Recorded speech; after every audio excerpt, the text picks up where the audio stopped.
Good evening and welcome to the only show on BBC Two at the moment. In the news this week, in a state visit to South Africa, there's a pleasant surprise for Douglas Hurd as he encounters his old Eton fag. There's heartbreaking news for British troops in Bosnia as it's announced that David Owen won't be visiting them after all. But Princess Diana will. And there's a first at the Oxford Union as a piece of green, croaky-voiced pond life interviews Kermit the Frog. On Ian Hislop's team, a man who wears glasses and says he's always fancied Lulu, so obviously the glasses aren't strong enough, Steve Wright.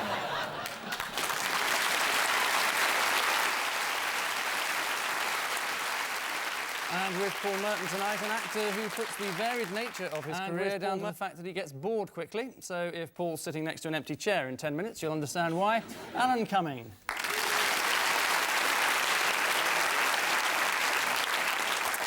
And so to the film round, or to be precise, the introduction to it, which that just was.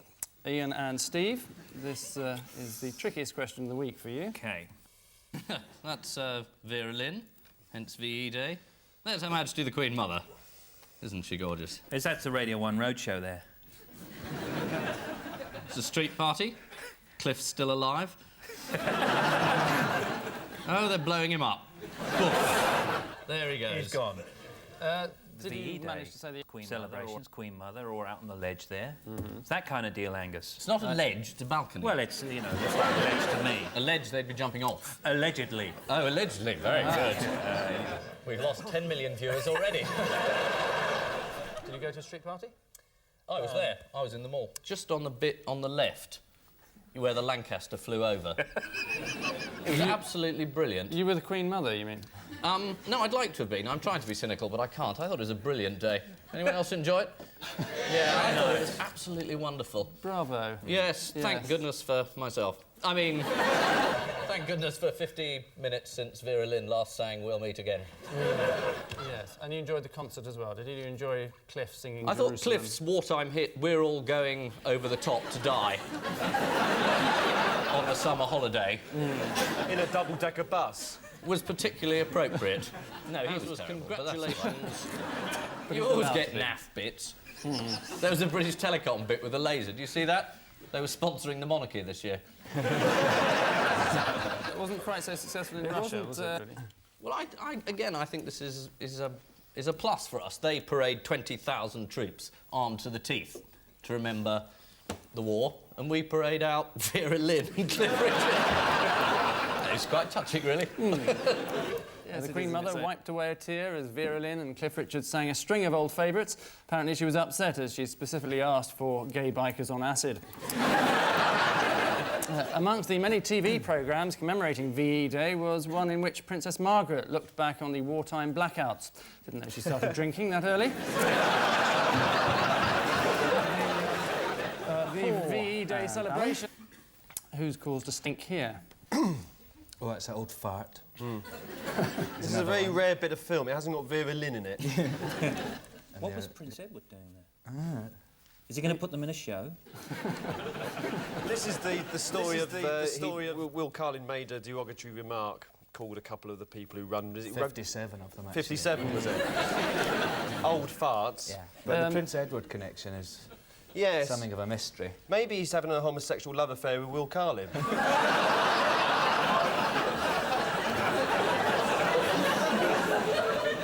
I posed it as a question rather than a statement. Yes, I know. On the grounds that it might now stay in the programme. I'm glad you said that, though, Paul. So am I. Because it sounded just like me, and if somebody else had said it, it'd been very confusing. It would have been very weird. I was at a party just recently. You were there as well, actually.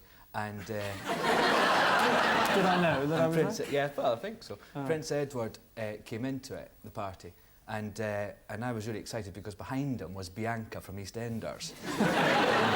I got to meet Bianca. I expect she was very excited that TV's Angus Deaton was there. She just had a big, huge turd on her head, so I don't think she was... That was Prince Edward, wasn't it? But we digress. It's a great night, that one. Yes, I thoroughly enjoyed it. Where was this party? Just out of At interest. the BBC. At the BBC? Glad to see the licence payers' money isn't being wasted anyway. Yes, it is. It is the sacking and almost immediate reinstatement of England rugby captain Will Carling for referring to the game's administrators as 57 old farts. Carling has long believed that rugby could benefit from commercial sponsorship. In fact, he's already rumoured to have received a large cheque from Heinz Limited. Before the recent Rugby Cup final, the 60,000 crowd was heard shouting, "Carling, Carling, Carling," but it just turned out the bar had opened early. Ian and Steve, what's going down here? My goodness, that is a Radio 1 roadshow. That wasn't Vera Lynn, was it? Oh, that is. No, I don't know these people. There's Saddam Hussein at the back there. Oh, I know who that is. That's a radio. It's a radio show.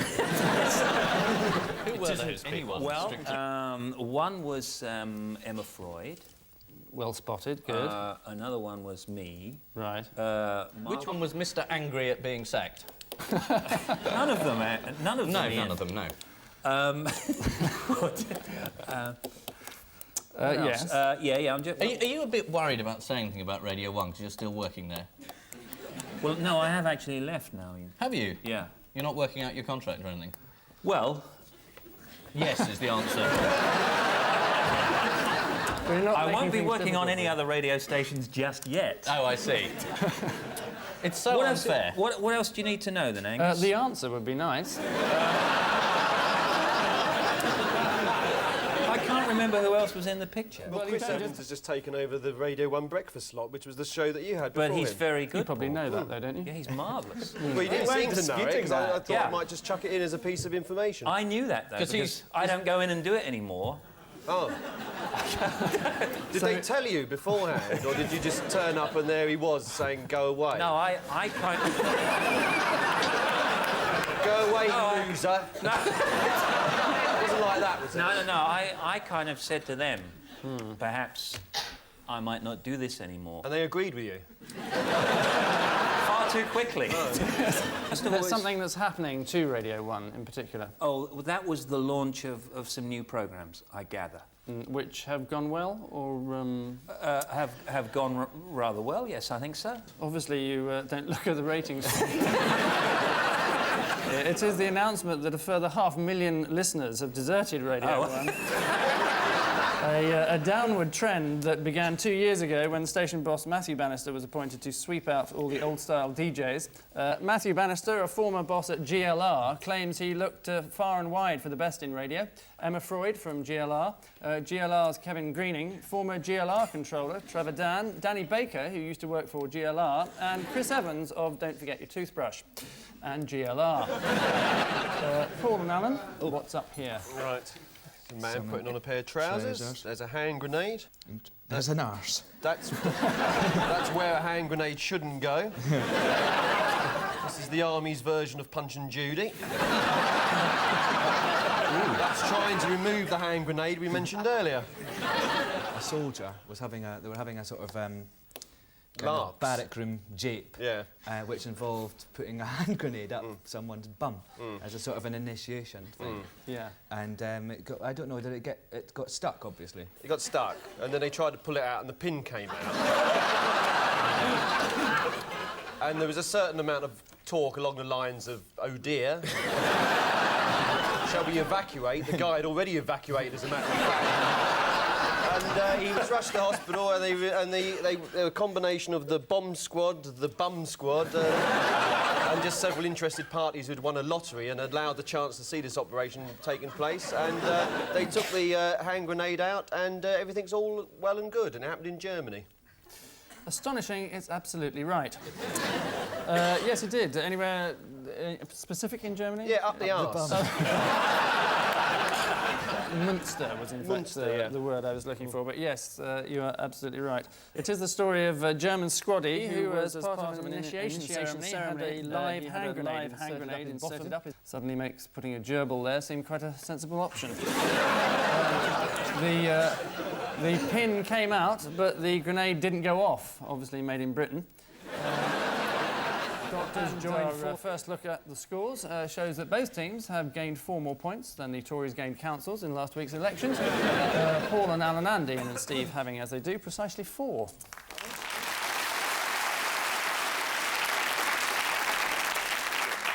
Round 2 now is a brand new round devised in honour of Alan Cumming's early career as a Photo Love magazine star, featuring, as it does, photographs posed by models which purport to illustrate a news story. For example, this was the Sunday Express's illustration of how the intervention of social services has caused family rifts.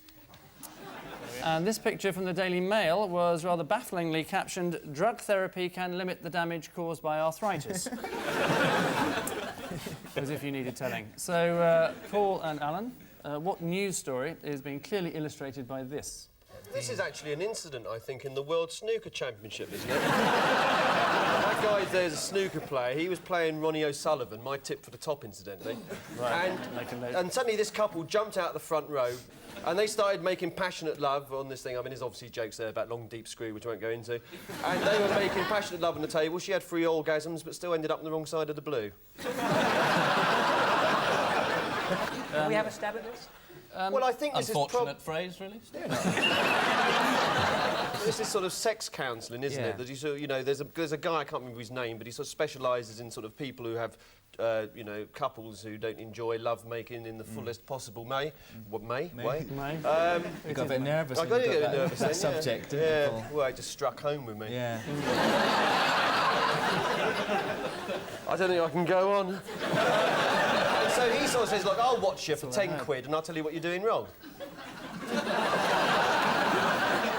And that couple there went on to have sex with Cliff Forbin in the final. It is, the caption that accompanied the photo was Dr. Sex lends a hand on the love shift.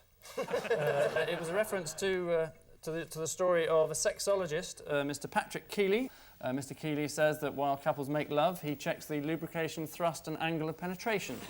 So obviously doesn't get in the way at all. Keeley says, where else can people with sexual worries turn? Most doctors just give you a dirty video. Well, not my doctor, he charges a fortune for them. Ian and Steve, by the end of the... this is your perfect illustration. What's the story? Well, it's obviously someone saying, where's the bald bloke? No. Is it to illustrate that love making is impossible once rigor mortis sets in? Well, not strictly impossible. No. She looks disgusted Hey, anyway. is it about the fact that his feet go off the edge of the bed and she's pissed off on his behalf? I'll give you one. You're almost there. It's the news revealed in the Sunday Express that the consistent increase in the average human's height and weight means that the standard bed size is nowadays too small for most couples. I said about height. We should get an extra point for that. Yeah, Well, you've because got you one see, we point. did point out the feet One are point. sticking out over the I edge know, of the but- bed, you see, yeah. which would be a height problem. Yes, I did hear you. Yes. And you did get a point for it. Yeah, not So too, though. if you'd like Why to don't you just give him shut 2 up points, now. Angus? I might take it away from you. Oh, Don't you dare, young man.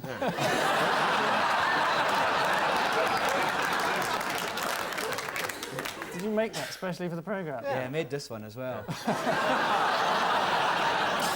They're having a single out together now. Are they? Yeah. This is the video.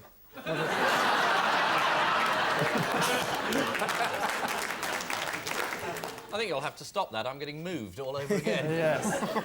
Apparently there are several benefits to having a larger bed. The extra space will accommodate early morning visitors wanting to climb in with sleeping mummy and daddy.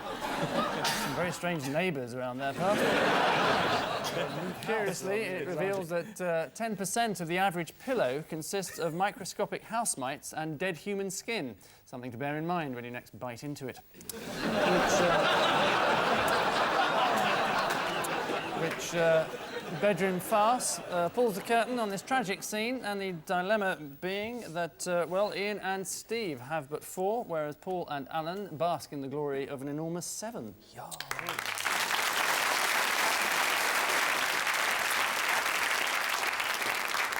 And so we welcome our odd one out round, as one would welcome an outbreak of cold sores.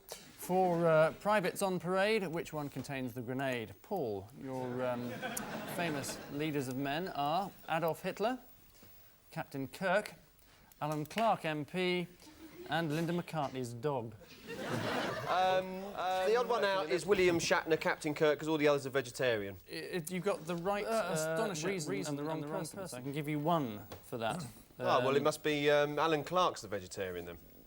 Well, you could eventually get it, of course, The dog, by going I around tell the you. forum. Yeah, they're all vegetarians except the dog, which is a vegan. Very strict. Only eats nuts. Only licks nuts, yes. Stop that, young man. Stop that. No. The answer is, in fact, Tory MP Alan Clark. This is what I just said. Yes. But you said it after you'd given me the wrong answer. Well, the first one was just a guess. So what does Shatner eat that makes him so large you need Klingons. to corset? You've met William Shatner, haven't you? Yeah, I didn't like him. Oh. I would guess that he might be wearing a wig. that would be my guess. What about Wogan then? No, definitely not. Really? No. What about Paul Merton? Difficult to say from this angle. No, I don't think so. Would anyone buy a wig that looked like...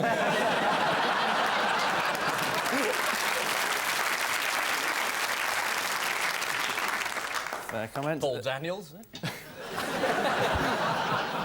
Not only was Adolf Hitler a vegetarian, he also didn't drink. He was apparently concerned that a few pints might make him a bit aggressive.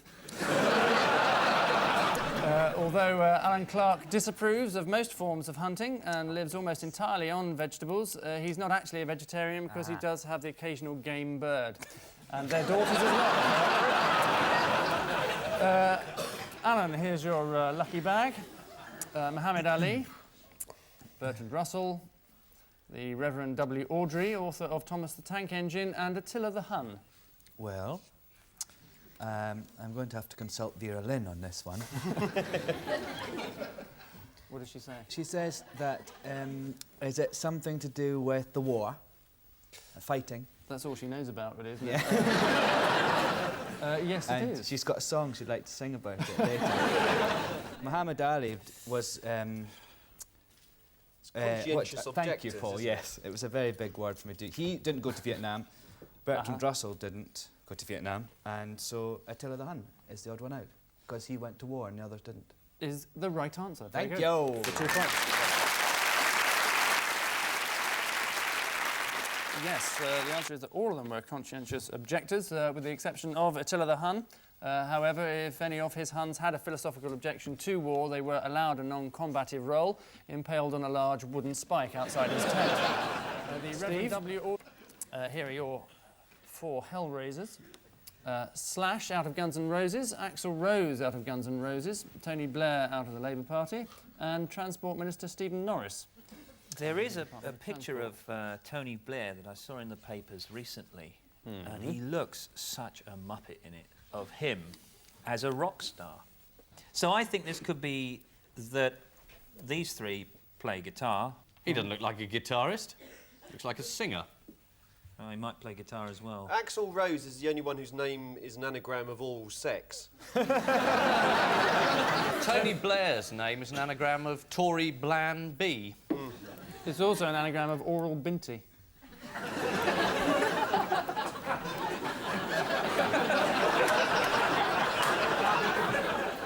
I'm not quite sure what Oral Binty means, but it is good, an though. anagram of it, yes. And slash is the same if you read it back or front, apart from the L. It's not. It's It's a slash. near palindrome. Yes. That's what we call it. A near Very. palindrome. A near Or palindrome. a word, as we call it. The one at the top left, the only one who's had his head turned round back. sort of,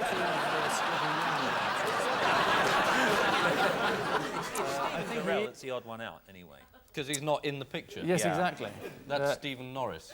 That's what I meant. It's Stephen Norris. I'll give you one because he was sort of on the way there. The answer is that all of them have at some stage played lead guitar in a rock band. That's with what the he ex- said, with that's the right ex- away. with That's the- 2 points. However, with the exception of Axl Rose, That's what he said. who is, of course, the singer in And that's Guns what N' I said. Roses. Yes, he did say that. Yes, you did, Yeah, but you but didn't. not all You of did us. So say between that. us, we got the answer right. I think you actually over the picked course Stephen of half an Dorrell hour. Was the odd one out, as far as I know. Yes, who isn't even there. In fact, Axl Rose isn't Come on, we're real name. losing. It is an anagram of oral sex, as Paul pointed out, his real name being Joe Blob. The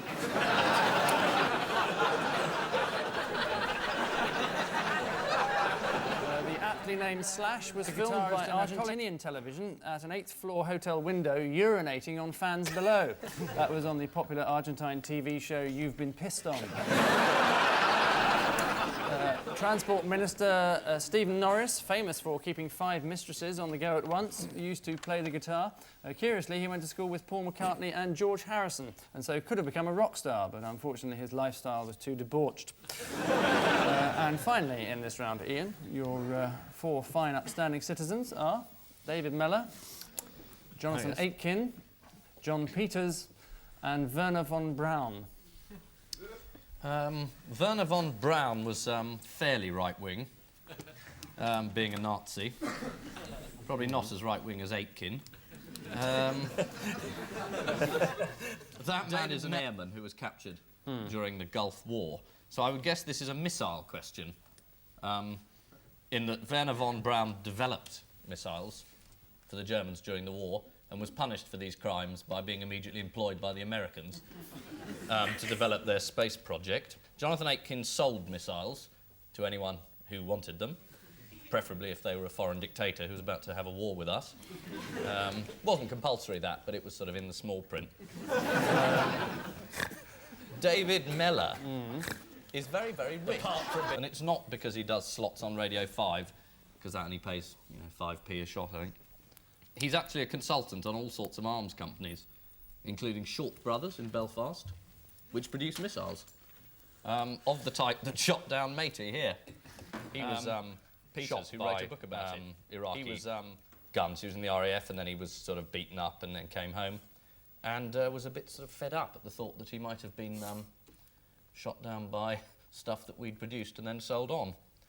And as a hush comes over the audience, they all sell missiles, except poor old Peters, who got shot by one. Yes, is the right answer. Very good.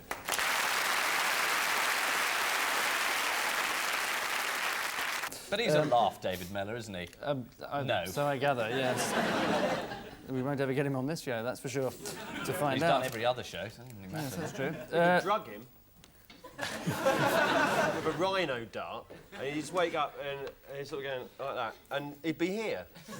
Maybe we could take the piss out of him then. But he'd try and get off with you. It'd be really embarrassing. Only if you were wearing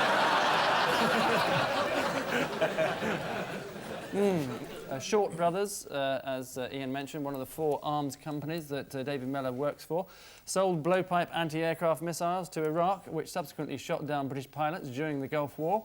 And if you want to ask Mellor about this, the number of his football phone-in on Radio 5 is 0345 909 693. John Peters said after his experiences, war isn't glamorous. Unless, of course, you're Jonathan Aitken or David Mellor, in which case the shares in your companies suddenly shoot up like Mellor up Lady Cobham. Oh.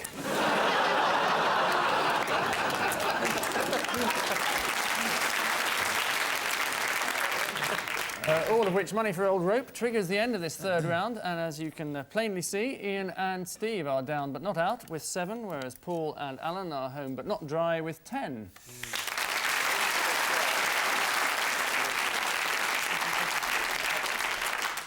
And so it's time to shin up a lamppost, get blind drunk and kiss someone you never met as we celebrate our VE Day Missing Words round. Our guest publications this week, from which all the headlines are taken, are The Times and The Observer of this week in 1945.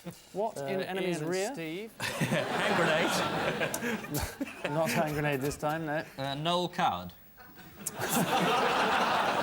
War in enemy's rear is, in fact, the right answer. No. Next, puddings are more nourishing made with what? Mustard gas. Water. Cardboard. Joanna Lumley's bra. This is 1945, Steve. Milk developed early. That's right. Eggs. Eggs is the right answer. God, this is a highbrow quiz, isn't it? Next, there'll always be a what? An Indian restaurant within 200 yards of this cinema. There'll always be England. A German first in the pool? Pool was right. There'll always be a swimming pool. Popular wartime ditty. There'll always be a swimming pool. No, a black pool is the right answer. Next, Himmler's disguise. What? Fool's blind date audience. He was number 2, he got picked, went for a week in Benidorm. It's not true. Queen Mother confesses.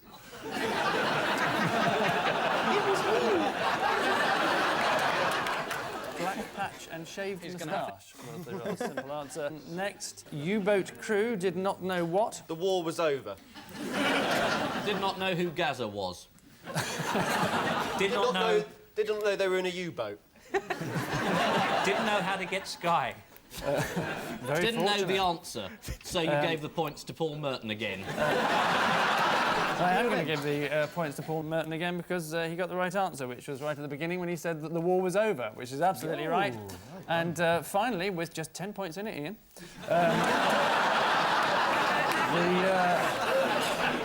neck and neck, the world will be a cleaner place when what are made again? Brushes. Bin bags. Dusters and window lean. Window lean was banned during the war because it's ideal material for making aeroplanes. Window lean. Is it? Yeah, absolutely ideal. So instead of cleaning windows, it's like, don't clean your windows, missus. That could be a hurricane bomber. It could be, except a hurricane was a fighter. Oh. Oh, sorry. Oh, as if they were making planes out of window lean. I do take it apart.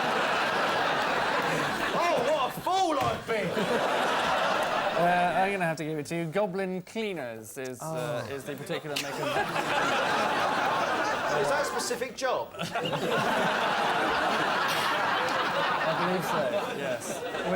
Which chaos of yesteryear signals the end of hostilities, and the news is that this week's broken dams are Ian and Steve with 8, whereas this week's bouncing bombs are Paul and Alan with 18.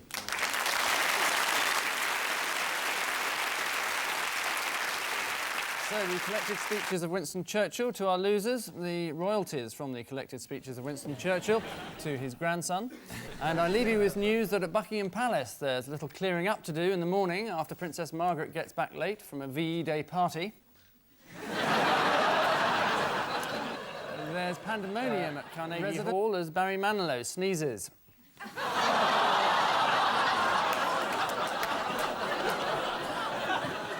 And in London, Archbishop Carey tells Archbishop Tutu the one about the 5 nuns and the egg whisk. Good night.